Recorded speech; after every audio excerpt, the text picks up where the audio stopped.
Hello, Paul Hamilton here. We're going to take a look today at how we can use an app like Comic Life to get our students actually having I guess, a debate, arguments, some persuasive writing in there, some positives for and against, and so forth. So let's jump right into it. We'll jump into Comic Life straight away. Try that one more time. So I'm in Comic Life. If you haven't used it before, fantastic app.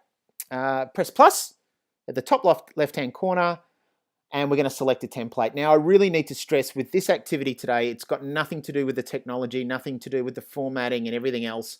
It's basically as a medium for our students to do some really good thinking. So we really want to try and remove the technology as much as possible with this task and get our students get our students focusing on the actual content and the subject matter more than the technology. So what I'm going to do is I'm going to double tap on the top. I'm going to delete that heading. And let's, something that's topical at the moment, let's go with homework. Now let's say homework is essential. And so we can have the positive and negative of that. Press done, and you can see there that it fits in beautifully, which is fantastic about this app. Now, what I'm going to do here is I'm going to actually press in the middle of one of the boxes. I'm going to go to my photo library, and I just grabbed an image of two kids doing homework and a mother there. I would maybe get our students to actually act it out and get the students to actually take the photos, but you can obviously grab something that's free, but also royalty free and copyright free as well off the internet. Talk to your kids about Google searches and how you can look for images that you can actually use. And what I'm going to do there is I'm just going to grab these anchor points and just make them really big. And I want to focus on the mother in this. So I'm going to drag it across so it's mainly the mother showing. And then I'm going to just tap on the side of my page, and you can see there that it formats that beautifully. I'm going to give a little double tap in here and do a little bit of a setting the scene. So let's say mum is watching her kids do their homework. Tap on the side, and that's pretty good. And what we're going to do is have the boy and the girl in this comic debate as being the ones that are coming up with the subject matter. So what I can actually do there is I can click on my next box, I can go to my photo library, and I can use exactly the same image. And I might want to focus on the girl first and what she's thinking. So I'm going to move this right over, tap on the side of I'll do that again, just make it a bit bigger. Really focus on the girl, as you can see how easy, and you can see how the picture from this picture here to this one's totally different. And let's get this girl taking the positive side and saying something like, I think homework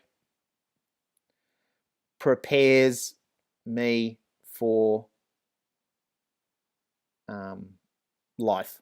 Let's take it very easy. You can see I haven't put much thought into this. When I tap on the side, what we've got there is it formulates that straight away, formats it straight away, which is really, really clever and really good. Now, what we can do in our next one here, I'll get rid of this by just tapping on here. Let me drag this down. Let me delete that.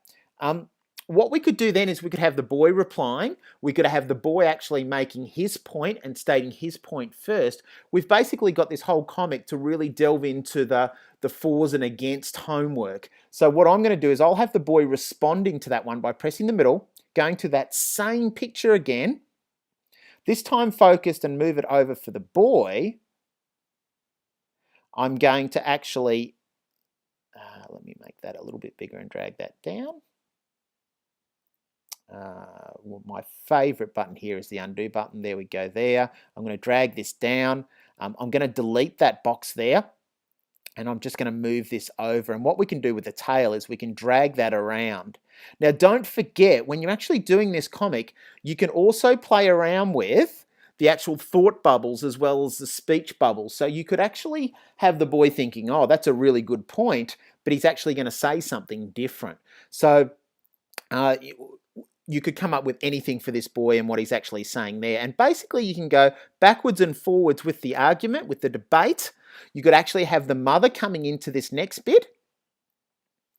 So we might have the mother coming in on the debate there in regard to what she thinks. But this is just a really great way of selecting, I guess, a type of format that the kids are really into at the moment, which is comics, and actually get them to actually think about a topical subject that they can really go forward and against with. I definitely, if I was doing this in class, have our students writing down their points and researching them first and doing some surveys and all those sorts of things. And this is kind of the final piece, if you like. This is kind of the assessment piece at the end of it, where you get a really good insight whether kids can take both sides of the argument or not. So this is called, I'm calling it a comic debate, a fantastic way of getting our students thinking about subject matter and both sides of actually the story. So I think it's a great way of doing it. Paul Hamilton here, signing off.